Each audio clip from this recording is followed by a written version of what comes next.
it's your favorite therapist, Lily Duvet, and I'm back. So I think earlier I did check to see if I was live and if you all could hear me, and I did man I did hear myself speaking. So I'm assuming that it is working. I don't know what the title says, but I think it says CBT Kids. I'm not sure what the title says. I'm driving and I just started the live, so this this is this is just be a random stream because I don't have access to any information. Because like I said, I'm on the road, so I don't know what the title says, but it is a random live. So I will not be talking about CBT for kids or whatever the title suggests. Um, so I just want to let you know that if you're coming to get some cognitive behavior therapy techniques, wrong stream today. But I just want to come back and back where I left off at earlier, when I was just explaining basically, my title, what it stands for, and I think I basically left off on, just giving a little more information about me. I am the owner, founder of the Valier Consulting Services LLC. I started my company last September, just out of faith, right? Just it was a situation that happened. I won't really go into the situation that happened, but that situation caused me basically to step out on faith and say, okay, why don't you just start your own business and then just go from there? So that is what I did. At that time, I started, just getting all the paperwork together, registering my business, just trying to get everything together so that my business would be a legit company, and which it is. So that's been what, roughly. So we've been in business now about 9 months. So I don't know if you caught the previous live, like I was stating. I am still currently a registered mental health counselor intern, which means even though I'm out of school, I am still collecting my required hours to have my full licensure. So I have basically I guess you would call it a provisional license now. I guess, um, I guess, I guess that would be the best way to. Ooh, what is going on up here? They just blew a flat.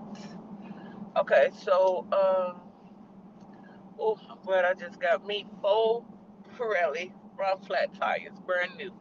Don't have to worry about that going down the road. But anyhow,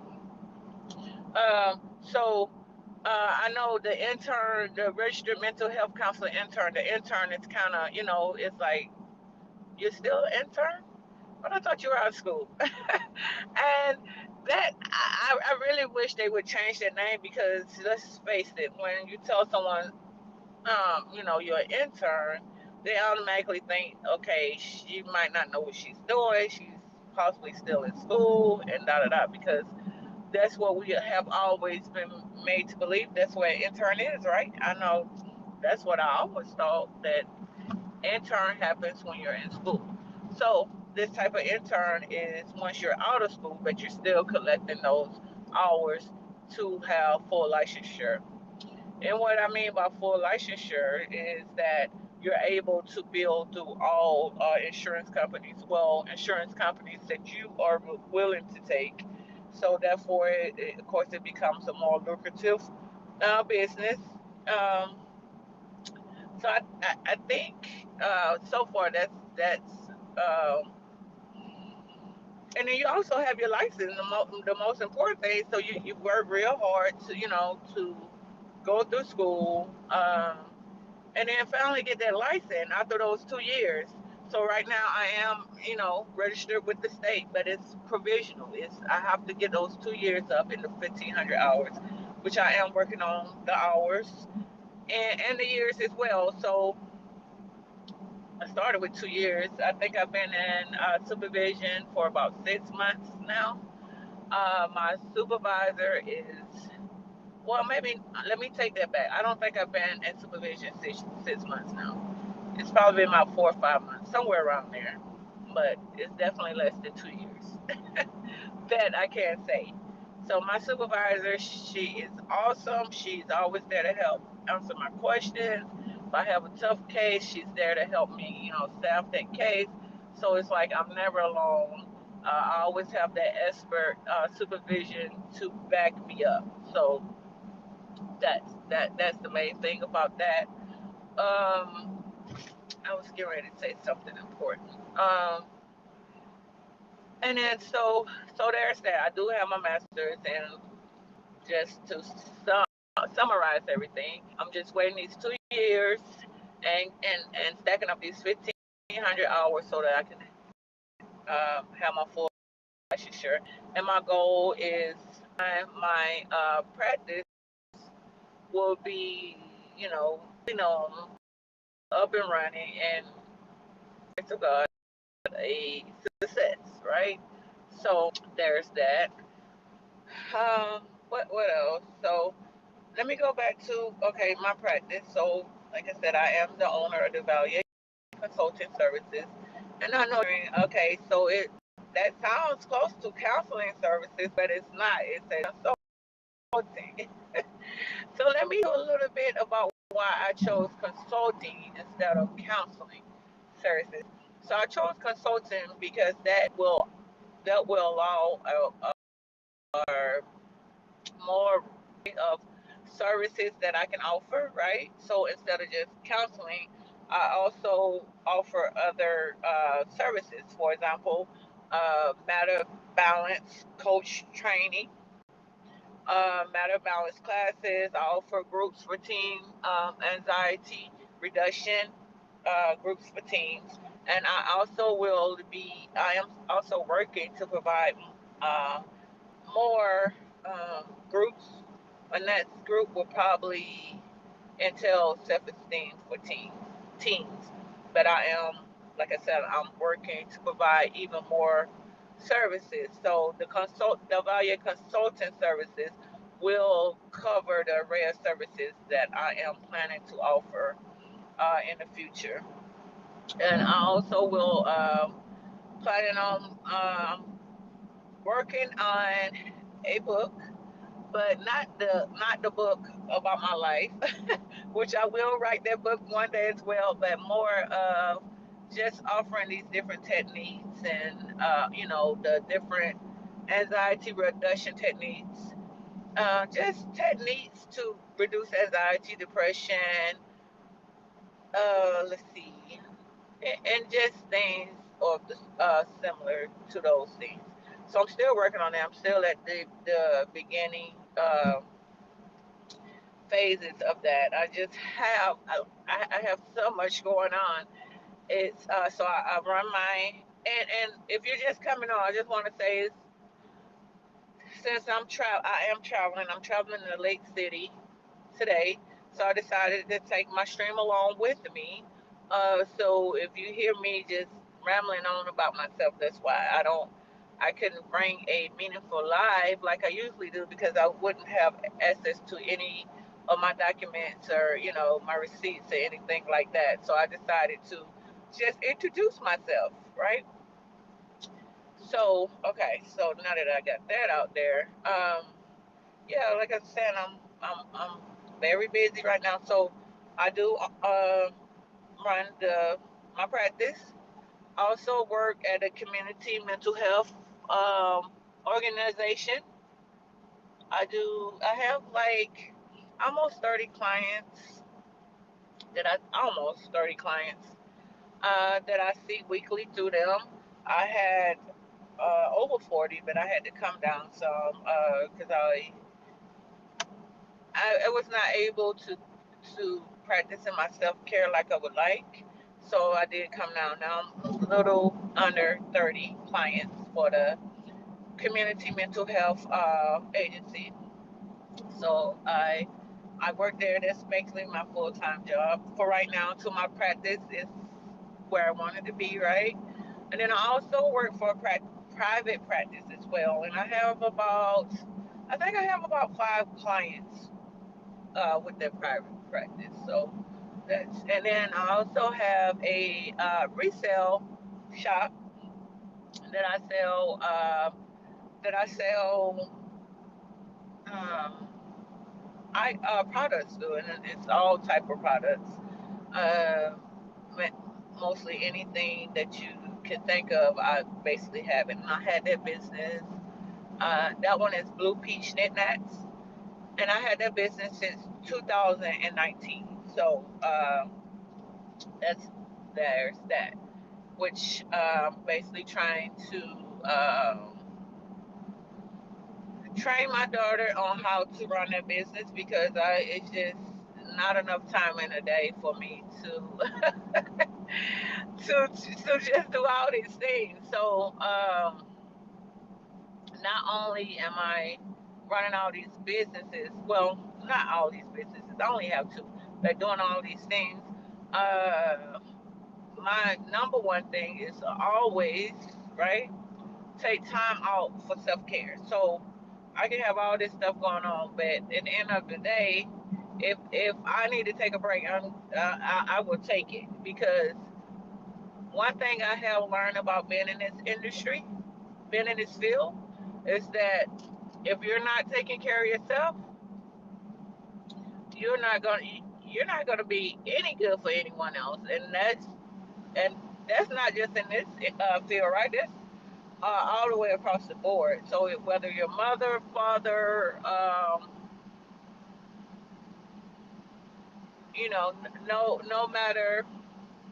no matter what you're doing, you always have to take out to take care of yourself.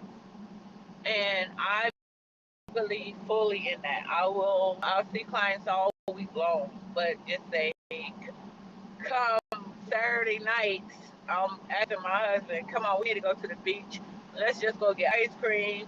Or I'll unplug from everything. I won't look at any emails. I won't look at anything business related till maybe Monday morning. So that's like from Saturday night, because I don't work on Sundays. I used to work on Sundays when I first started working for the community mental health agency. I used to work on Sundays, but I stopped because I was working every single day, and I just that was not healthy for me because I didn't have time to spend, take time off for myself first of all.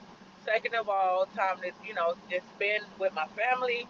So I no longer work on Sundays.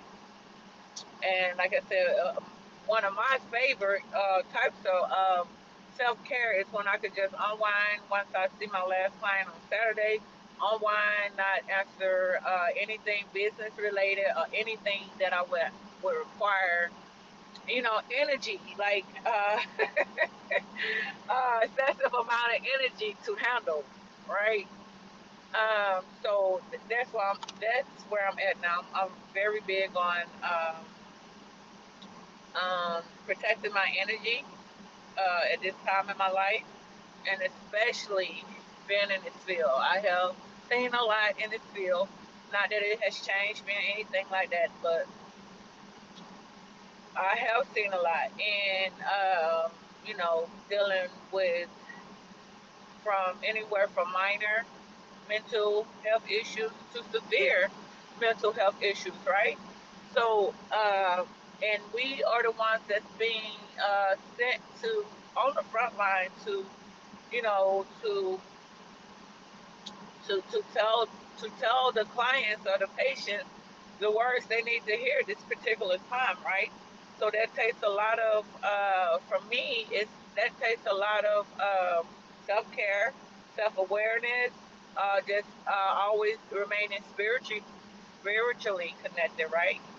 That's not, and that's number one for me. Always remaining spiritually connected because me, I'm a very spiritual person, right? I was raised that way, still that way, and I know I could not. Uh, these are not my people. These are Jesus people, right? So I can't really. I can't come up with the words to say. So I just put it in Jesus' hand and know that every time I meet with his people, that I'm going to give them, the words I need to give them in order to uh, um, benefit their road to recovery of maximize mental health, right? So I would have to say, ooh, it's cold in here. I would have to say my spirituality definitely comes first. All right, so okay, where was I? All right, so let me just go to why did I show? Oh, I'm coming up on a big. Oh, sorry, I'm just all over the place. I just see this bridge. I used to be terrified of bridges, but I'm no longer terrified anymore after going over the Louisiana Bridge so many times. This that the Louisiana Bridge, and also some other big bridges I have had to travel. Is I think that's the bridge going to I think it's going to Tampa. It's going, yeah, I think it's the bridge going to Tampa. It's one, I think it's Tampa because they have a huge bridge. It goes like up and then it goes back down. And I had to travel that bridge in order to get to my school. When I was still in school, I would have to travel. I think it, I think it's the Tampa Bridge, if I'm not mistaken. If I'm not, please put it. If I have it wrong, please put it in the comments below. But I think that's the bridge it was, and I would be so terrified of going over that bridge. But I know in order for me to get to my school, in order for me to continue on my goals that I had set for myself, I had to go over this bridge. So it wasn't like I could just turn around. I just had to cross the bridge and go from there. And I did it quite a few times. And that's another thing about life. If you get to a point in life, right, and it's like the fear tries to come and take over, even though you need to get to this next level, right? You need to get past wherever that object of fear is standing in front of you. You need to get past that in order to get to the next level in life, right? Let me suggest you just do it. Just don't. Okay, all right, you're scared, and you know, scared is just a feeling. It too shall pass. But because you need to you have to go past that in order to get to where you're going to go, to get to your goals, to complete your goals. So you cannot allow that fear to hold you back, because that's what it's going to do. That's what it's going to do. That's what fear does. So just confront the fear, right? Just take a deep breath and confront the fear and just keep on moving. I know it's been so many times in my life that I had to confront fear. And if if I hadn't if I hadn't confronted the fear, you know, I don't know where I would be. So here's another good example that I could use why I'm driving, and what was trying the fear was trying to do to me. So and because I don't have anything but okay, so I can just go into my story. So this happened. Um, okay, so we moved to South Florida from Pensacola in 2019, and we moved here.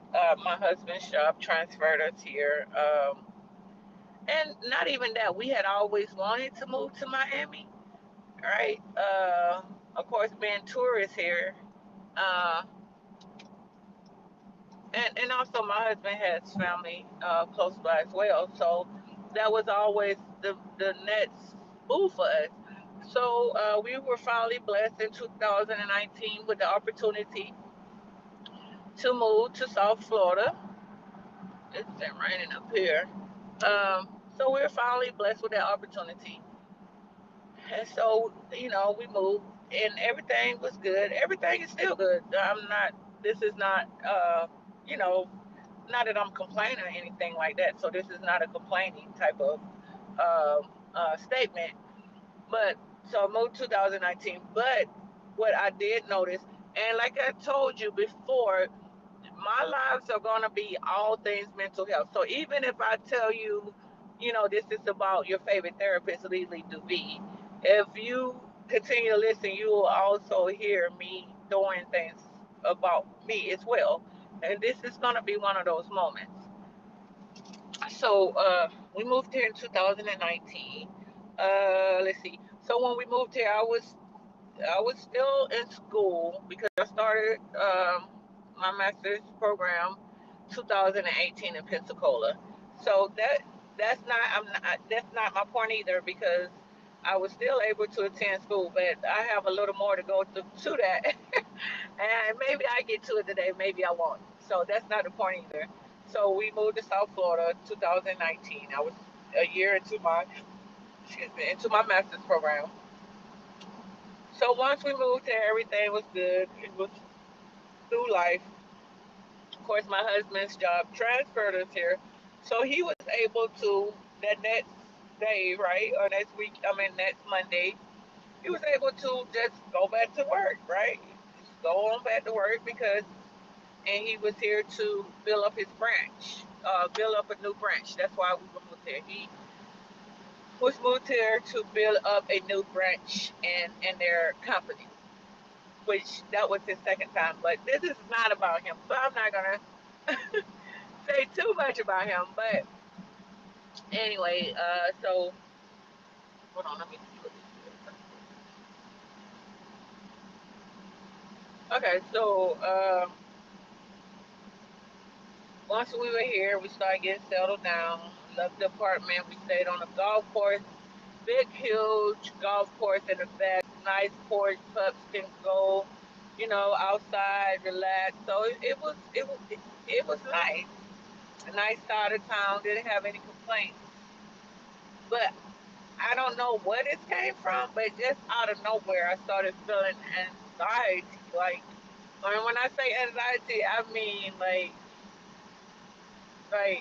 anxiety. Me being a therapist now, I would have definitely categorized it as severe anxiety.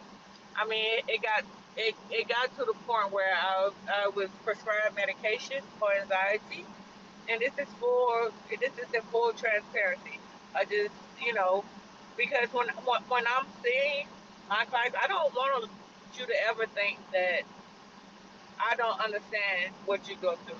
And I don't want you to ever think that I'm not human. I'm human just like anyone else. As a matter of fact, they they recommend that therapists have their own therapist because we're seeing so many people, right?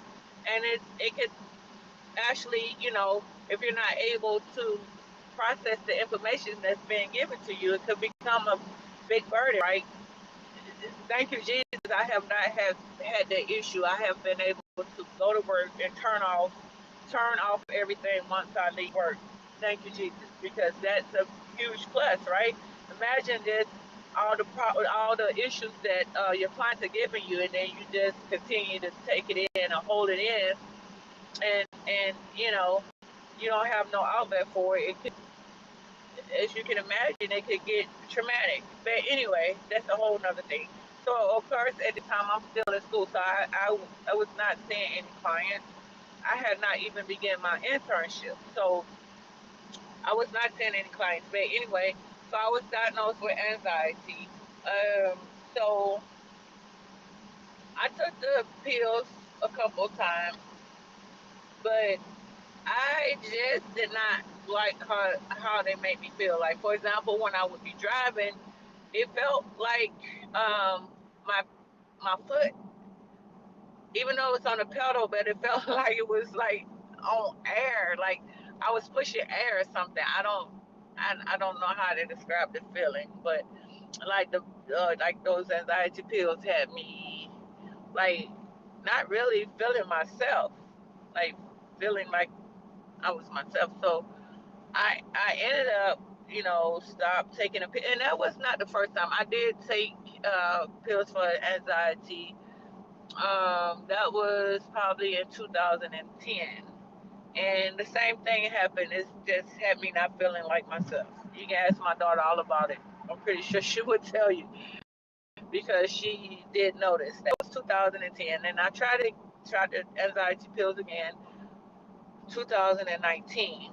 So, like I said, I would be driving, and one situation, it was so terrible. I was, because like I said, we had just moved here from Pensacola. So of course my husband went to his job, which transferred us here to South Florida. But now I had to find me another job, which I had left from Sacred Heart Hospital. Pretty nice job. I had planned on working my way up or whatever. They didn't have one here, so I was not able to transfer.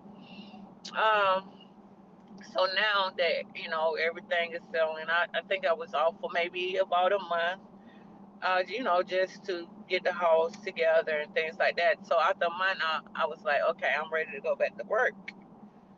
All right. So at this time, I'm taking the anxiety pills, and this particular occasion, I was headed to Miami. I had at the time, I did not realize that, because I think we stayed about 35 minutes from Miami, and I didn't realize that this would be an impossible drive anyway. Didn't realize that, just find something close by. But anyway, that was the thing. So I was driving, trying to drive to Miami, and like I said, I was on the anxiety pill, and and like I said, when I tried to drive, it felt like I couldn't feel the pedal. So I was trying to make it. I was probably about 20, 25 minutes down the road, and I just could not make it. Like, I could not drive. I had to pull over. My husband had to come and pick me up, which he came and got me, and it was bad. So at that time, I just decided to just leave those anxiety pills alone because they weren't for me. And I'm not saying anything bad about anyone who take these type of medications. What I am saying is, just make sure it's your right dosage, because uh, those, they're not automatically the right dosage. So if you feel yourself, if you don't feel like yourself while on these medications, you need to communicate that with your doctor, because they're supposed to make you feel better, right? Not just make you, just out of your mind. So, okay, so I stopped taking those medications. However, once I stopped taking it, I still found myself finding it hard for me to drive. I could not. I had to stay like in the slow lane. I could not get in the fast lane. Like, I had to stay right on the slow lane, and this went on for like. Okay, let me tell you how long it went on. So that was 2019. Literally, I say about 6 months ago at the most, that I was finally able to just drive. And because it was like one day I was driving, and I'm like, okay, I'm not afraid to get in the fast lane anymore. I'm not afraid to drive. I'm free. So, and that went on for a long time. So I had my nice Mercedes Benz that I could not put on the road. I couldn't really do anything because I don't know, something was just going on. And to be fair, I don't know if it had anything to do with the anxiety pills, but I do know one thing.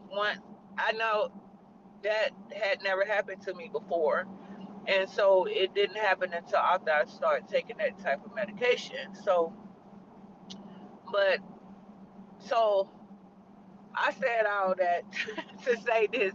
And like full transparency, I will always be transparent because I'm a human. Yes, I'm a therapist, but at the same time, I'm human as well. And we all go through things. Just because I'm a therapist, that does not make me better than anyone or make me not have to go through things as well, right?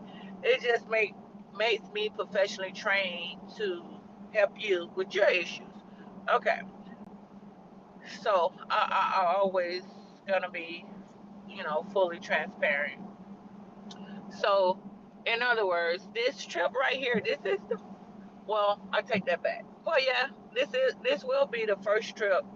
This is the longest trip I have ever taken anyway, since by myself. I think since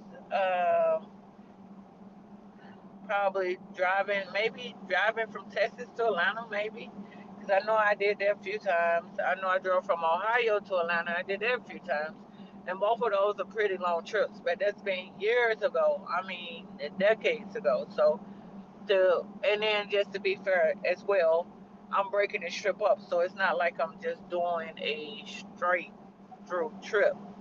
Because I don't really like to, I don't like to drive when it gets dark.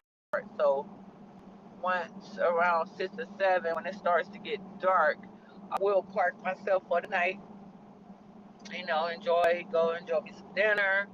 While I'm staying, they have those fresh baked warm cookies. I'm definitely looking forward to the fresh baked warm cookies when I get here and just relax for the night. And tomorrow is my daughter's birthday, so just trying to make it to her safely and go enjoy her birthday, which is a big surprise for her because I had initially told her that I would not be able to make it, which God is good all the time because at the time I really didn't think I would be able to make it because I needed so I have two front tires, two front two new front tires, which my car was. I don't know if anyone knows this, but my car was involved in an accident. My husband was driving my car and someone hit him, and of course it was not his fault. So my car ended up going in the shop. They gave me two front tires, new front tires, but I didn't. I still needed two flat tires. So yeah, um, I wanted to come to Atlanta, right? But I'm like, I know those tires are not gonna make it. I mean, the tire light is on and everything, and I was just getting discouraged because it was hard to find those tires, and not even that they're expensive because I have to have run flat tires on my car, and I wanted to get the same tires in the back that were already put on in the front. So I was getting a little discouraged. But anyway, long story short, my husband came through as usual. He made sure that I was able to leave out today and just come spend some time with my family. So that's always good. I'm a big family person. Even though I'm a loner, I don't mind being by myself. At the same time, once some time passes, I also need the family as well. I need the comfort of family. So come and get that family love. Um, so where was I? So like I said, it's just gonna be a bunch of rambling today. You might get to find out a little more about your favorite therapist, Lily Doobie. And let me just talk a little bit about the company. Be the next thing. Um, like I stated earlier, when I first started, I am. Oh, my car telling me to take a break. I'm fine. I don't need to take a break. Thanks, though. I'm fine. You can go off now. But anyway, so my practice, it offers individual and family counseling, right? So the best part about it is that I do offer that 30-minute uh, free consultation. So for you all that may not know, I'm pretty sure you know what the consultation. Of course, you heard of that before, but I'm just gonna tell you what it entails over here in my practice. So if you go on to my site, let me see, can I taking chances, you guys? I'm trying to drive, trying to do so much. Okay, I'm gonna put up the site here. Okay, so my site, ouch, my site is up there, duvalierconsultingservices.com. And if you go on that site, you're gonna see when it's a pop up that says 30-minute. It says book now, 30-minute free consultation. So basically, what the consultation entails is I'm just gonna ask you a few questions. You're gonna share with me, some things that you want to work on. So, like, what is your presenting problem, and then why are you seeking services now? Like, what happened now that you feel that you need services right at this moment? And then also, what are your goals in therapy? What do you plan on accomplishing while you're here? So those will be like some of the questions that we would explore, just to make sure we are a good fit. Make sure that that you feel confident that we will be able to assist you, and also that we feel confident that we will be able to assist you as well. So that's what the consultation is for. So at that time, once we're able to discuss your presenting problem, why now, why do you feel like you need therapy right at this moment, and also what are your goals, we will set you up for a session, an individualized private session. Okay, I think so we'll set you up for an individualized private session. And when you're set up for the private session, that's gonna be your private session, and we'll just get to work. We'll ask you a few demographic questions, uh, and we'll put together a treatment plan that we will work on a weekly basis, and also discuss how long do we feel, how long will this treatment plan last? Like, so basically, how long treatment lasts. So that's what would happen. And one of the main things I want to point out is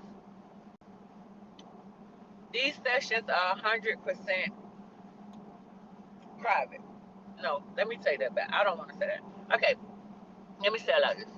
They are private. They're discreet. They're confidential. No one will know that you're receiving therapy, because I know it's still kind of a stigma regarding receiving therapeutic services, right? So no one would know. The only way I would ever, I'm trying to unlock my phone. I don't know what happened. Let me get away from this call first.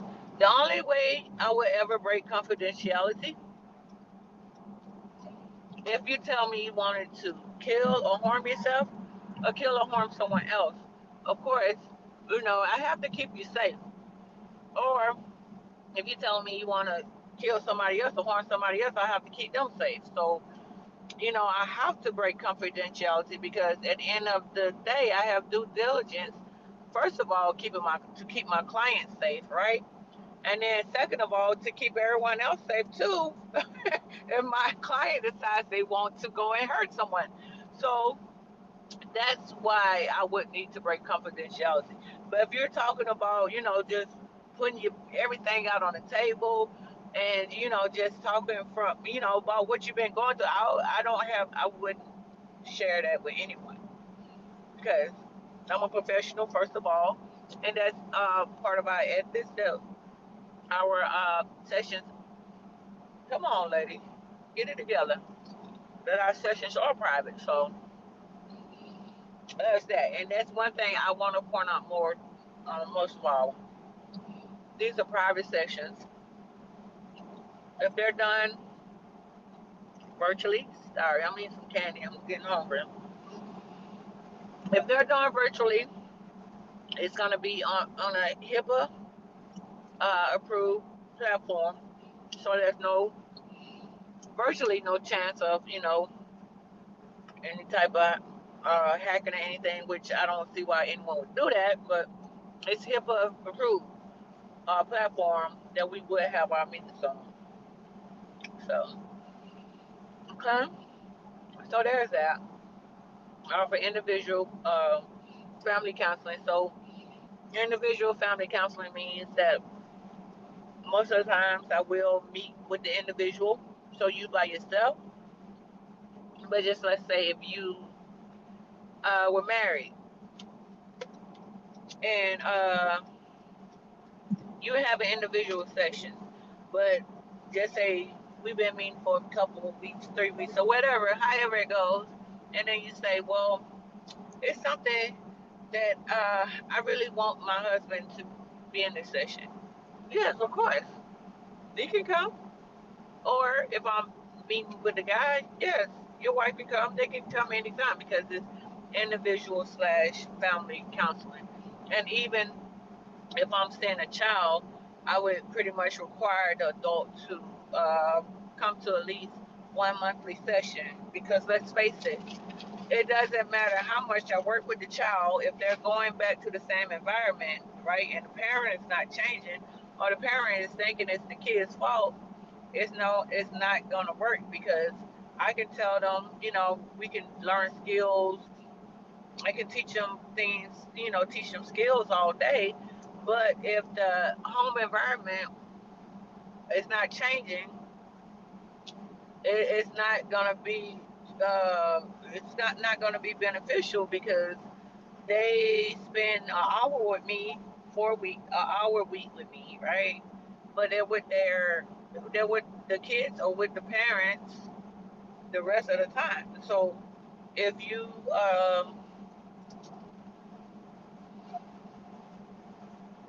have a child that's coming to see me, you would be it would be mandatory to come at least once a month. But of course you could come anytime you want, but at least once a month. And I also offer parent management training as well. So give me a second. I mean some Mike and Ice. They're so good. Or either I'm hungry. So it looks like it's raining up here.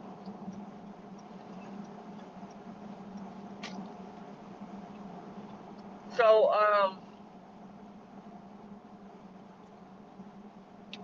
the parent management training is going to be for those parents that are dealing with a child that may have like behavior issues such as oppositional defiant disorder, conduct disorder, ADHD, especially ADHD. That's a very common uh, diagnosis these days.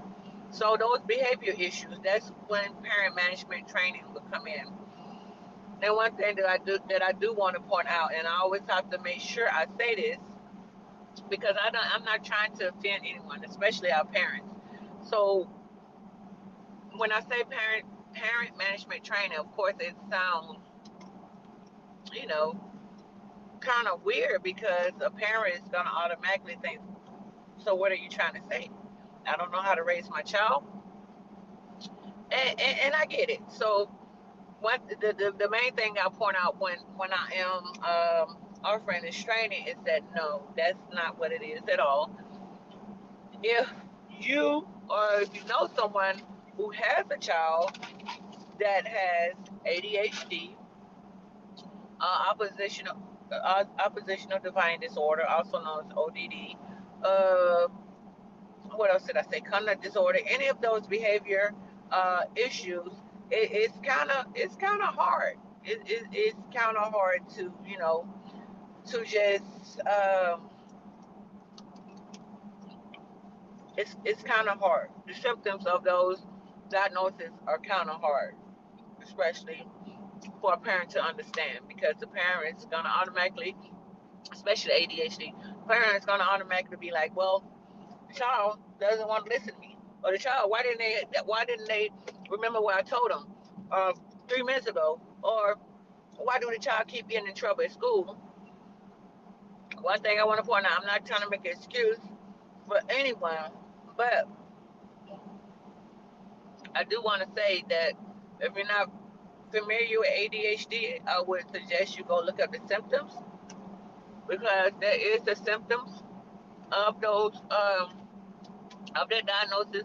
Hard to focus. Let's see, hard to focus. That impulsivity, forgetting directions, and it comes to the point where the child starts getting frustrated if they're not being understood, because they don't even understand what's going on. Why can't I sit down? Why can't I focus? Why can't I pay attention? So it's frustrating to the child too, and it could, if left untreated, or it could lead to conduct disorder, oppositional defiant disorder, if left untreated. And I'm saying could, and I'm not saying it happens all the time or anything like that. And it could also mimic those diagnoses. So that's why at my company we offer parent management training, just to learn those additional skills to deal with a child that may be dealing with ADHD or the diagnosis I listed previously. So that's what the parent management training is about. And I may even end a live, I think next week, maybe next week, maybe not next week. I might get to it, I'm not sure. But I'm so sorry, y'all. I know I probably sound like I'm smacking and everything. Like I said, this is just a nice and easy live. I am traveling. I have like a little over 3 hours to my destination. Traveling to, I don't even want to say what I'm traveling to. I said it earlier, but I don't want to keep saying that. Because, it's some crazy out here. But, so you may hear me eat some candy, just trying to keep myself awake. You might hear just a tad smacking because I can't hear myself. So I am eating candy. If you hear me, eating something. But it's just a little carefree life. Just to check in with you all while I do this. And when you get a chance, you'll listen to the live and you'll find out some new things about your favorite therapist, Lee Villa. So that's parent management training. Let me go back to what I was saying. So I won't show, of course, I won't show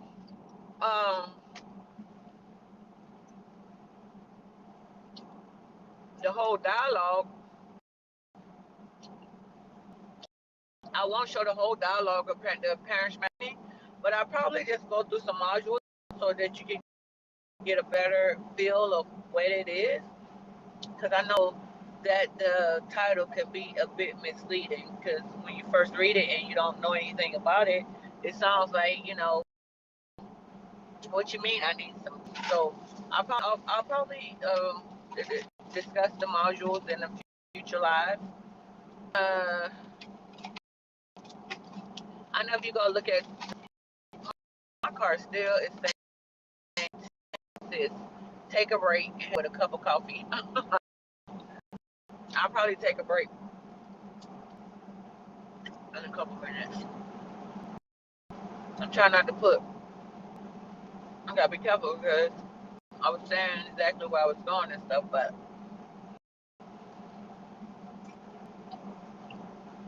you have to be really careful about that. So I'm not gonna exactly say, you know.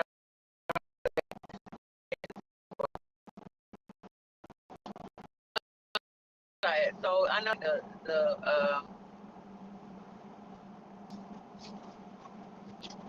it tends to sound tricky, so I will offer more information about that in the future.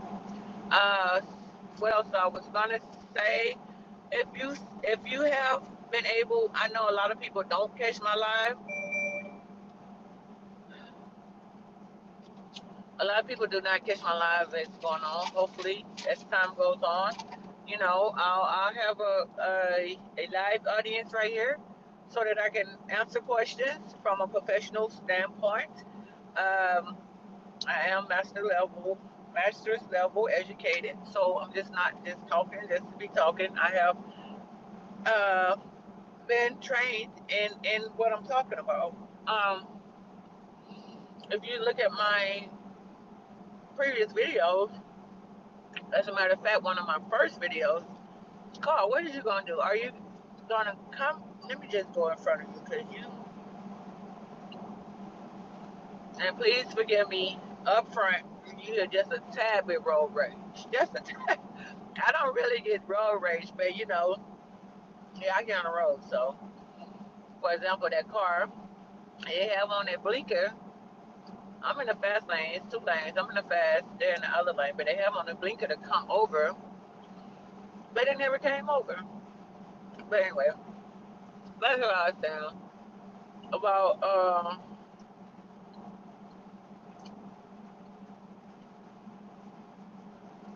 my previous videos. So if you were able to catch two, like my first two, I went into detail about CBT. I went into exactly what it was, some things you can do in order to use CBT method, right? But moving forward, I don't know if I'm gonna get so much into talking about like that's a um that's a type of therapeutic treatment, right? So even though I might talk about a treatment, I'm not gonna go so much into telling you how to do it because that's my job, right? So I don't think you would need to come and see me if I was providing all the information online. So moving forward, I might talk about the situation, but I don't think I'm gonna provide the actual solution. The solution is going to be to book a free 30-minute consultation with Duvalier Consulting Services.com. Or you could call 1-800-327-1982 and please leave a message. Okay, so there's that. Yeah, it's just a beautiful drive out here today. I'm just so proud of myself that I'm actually able to hit the road. No anxiety, no nothing. Just hitting the road, me and my live stream. I'm probably going to end this live stream in a minute. I don't want it to be too long. And not only that, I want to get back to my watch list. I have a YouTube that I follow. I'm not gonna give out any free promo at the time, but as time goes on, you know, because I hadn't asked the permission to say the name of my platform. But anyway, um, it's a YouTube personality that I like to listen to, and I'm part of the family, and we just give our efforts to help find missing people. Well, that's what we're on now. So that to me is very therapeutic to me because I'm always trying to find something where I can just disconnect with uh with with work life, I guess you would say. So that has been something that has been very therapeutic for me, just getting involved, trying to just everybody coming together collectively and trying to locate these missing people. So uh, the channel has lots of videos. I already have my 3 videos, which I'm gonna watch. Gonna get me down the road. Matter of fact, I have one video. I think this video that I have on watch now, I think it's like 3 hours long. So once I play that video, that's gonna definitely take me to my destination. Um, the YouTube channel just has laughing. They have good music. The um the person whose channel it is very um thorough, funny, and the best part about it is my husband. He don't really like. How can I explain this? Like it's certain stuff. Let me see. I'll just say certain YouTube channels. Um, just just things. I'm not trying to say how to say this. Okay, so he don't mind me watching this channel, even though it comes on usually about 9:30, and it lasts about 2 hours. Usually my husband wants me in when he goes, hey, Manny, and that he's not gonna say anything, but of course you can tell. You can tell he's like he's pushing me towards the bed because he's ready to go to bed. Hey, babe, you ready to take a bath? Not, things like that. But when my show comes on, and I've been watching now since I think the end of February, the beginning of March, and so it usually lasts about a couple of hours. So it's usually over about 9:30, 11:30, and my husband does not say anything. And when the show doesn't come on, he's like, "You're not watching your show tonight," because he knows it's a form of a self care for me. And as a therapist, I must have some type of outlet, to just relax and unwind. And there goes all my mind. So listen, if you're not doing it now, please always take the time to prepare. I know you know that because we talked about you know so now you know real life and then yourself time to that's good because taking care of we cannot be there for any we can't be there for anyone else. So uh, you know, care whatever it's like to you. Just make sure you're intentionally um, clocking out from work, making your mind work, and on the venture of okay, today I'll take care of myself. Of course, it probably will include kids or family or whatever, but it does not include you having to, work. And then it could potentially, bring up. Sorry, I'm trying to unlock my phone. Just trying to make sure. Bad therapists potentially bring about some negative, outcomes if you take care of yourself. Because we have been blessed to, be here to help others feel better. But if we're not making sure we're taking care of ourselves, what what good are we doing for anybody, right? So, or take care of ourselves. I say that because my kids are grown and live in Atlanta, so it's just me and my husband and our dog. So, but of course, if I had kids in the house, it would be a different conversation. So, self care, taking care of your kids. So, always make sure you're taking the time to do that. Like I said, this probably been about 2 months ago.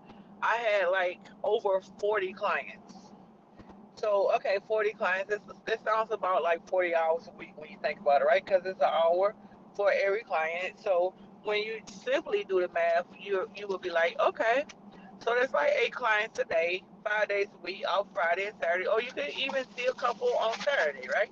Which I don't work on Sundays. I did work on Sundays when I first started, but quickly, I quickly cut that out. But okay, okay. So one thing, if you're not in the counseling, the counseling field, one thing about it, even though it might be 40 clients, you got to remember for those 40 clients, they have to all have notes and their treatment plans to do. You got to do their treatment plans. You got to do their reviews. They have some have 90-day reviews, some have quarterly reviews. You got to do their DLAs, which is the daily living activities. What else? You got to do their PHQ-9s, which is the depression scale, along with any other. assessments that might be specific to that client. So when you say 40 clients, you're not just saying, okay, 40 hours. No. That one client might require like at least 3 hours of time, at least put into it, put into them. So 40 clients, I'm gonna be modest and say at least that's at least 80 hours worth of work that you're trying to accomplish in 40 hours. So the math is not math then, right? So that's why I was like, no. Now the money, because at first when I did, I'm not gonna lie, when I first did it, I thought about the money. Like, okay, so if I'm sending these 40 clients, whoo, that money is gonna look good, right?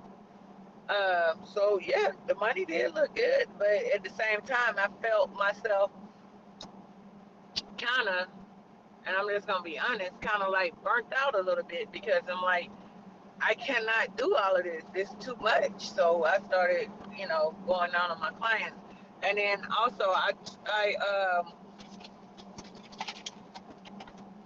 also it kind of becomes frustrating too, because sometimes the client does not show. And I want to tell you something because because I did it too. I don't know if people understand how important it is to keep appointments. Don't get me wrong, because I know my crowd and my friend, if my friends on Facebook are seeing this now, a majority of my friends on Facebook, they would never, and I mean never, miss an appointment unless something happened and they just didn't have a choice but to reschedule. So that's the type of friends on my Facebook. But how my clients would do sometimes, they just don't show. And you counted out this money to say, okay, well, not even the money. It don't even have nothing to do with the money at this point. It's like, okay, well, I gave you this slot thinking that you were gonna come, so I didn't schedule somebody else who I knew for sure would come because you said you were coming. Therefore, I gave this slot to you, and you don't come. Not only did that waste my time, it also left took away money from my family, right? Because my husband has a pretty good job. He pretty much takes care of me, but I'm still the type of person I'm still gonna do my half, right? I'm still, well, maybe not half, but I'm still gonna pull my part, and I'm gonna pull in what I said I'm gonna do. So for example, if I'm paying my car note, I want to make sure I got enough to cover that, and then not only just cover it, but make sure I have some left. Always having to send, if I wanted to do something for my grandkids, da da da.